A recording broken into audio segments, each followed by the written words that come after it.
we're looking at Viasat Incorporated, ticker symbol VSAT. Kicking things off here with the Seeking Alpha Quant system, it currently has a strong buy rating on the stock, and we're going to dive into those nice looking factor grades in just a moment. Jumping over to the Seeking Alpha analysts in aggregate, they have a buy rating on the stock, and that's from 2 analysts writing coverage in the last 90 days. And lastly, Wall Street analysts here with a hold on the stock, and that is in aggregate from 9 analysts writing coverage in the last 90 days. To learn more about how the Seeking Alpha Quant system and Seeking Alpha analysts outperform the market, visit the link in the description of this video. Now, to dive into the factor grades, let's kick things off here with the A valuation grade. Now, what we can see here is between the price to book and the price to sales, mainly the price to sales here for this one, being a growth company, we're looking at 0.99 compared to the sector at 3.53, showcasing that this stock has a nice undervalued nature to it. Jumping to the growth grade, it is a bit mixed.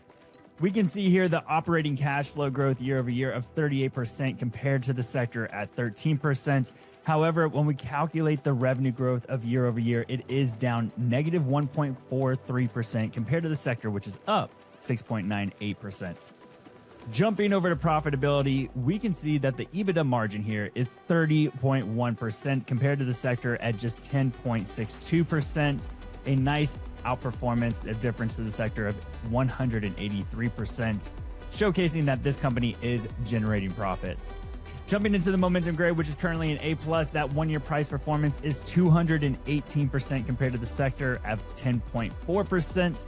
Beautiful outperformance there. And lastly, jumping into the revisions grade, which is currently a B, and that's due to 3 up revisions and 0 down revisions for earnings per share over the last 3 months, and 7 up revisions and 0 down revisions for revenue from the last 3 months. So is now the time to add the stock to your portfolio? Well, if you look at the recent coverage from Seeking Alpha analysts, we have from those 2 analysts in the last 90 days, one has a buy rating and one has the hold rating here. We are not advising you personally concerning the nature, potential, value, or suitability of any particular security. You alone are solely responsible for determining whether any investment, security, or strategy, or any product or service is appropriate or suitable for you based on your investment objectives and personal and financial situation. This presentation is for informational purposes only. Content is presented as of the date published or indicated and may be superseded by future events. It represents my opinions, which may not reflect the views of Seeking Alpha as a whole. Past performance is no guarantee of future results. Seeking Alpha is not a licensed securities dealer, broker, or U.S. investment advisor or investment bank.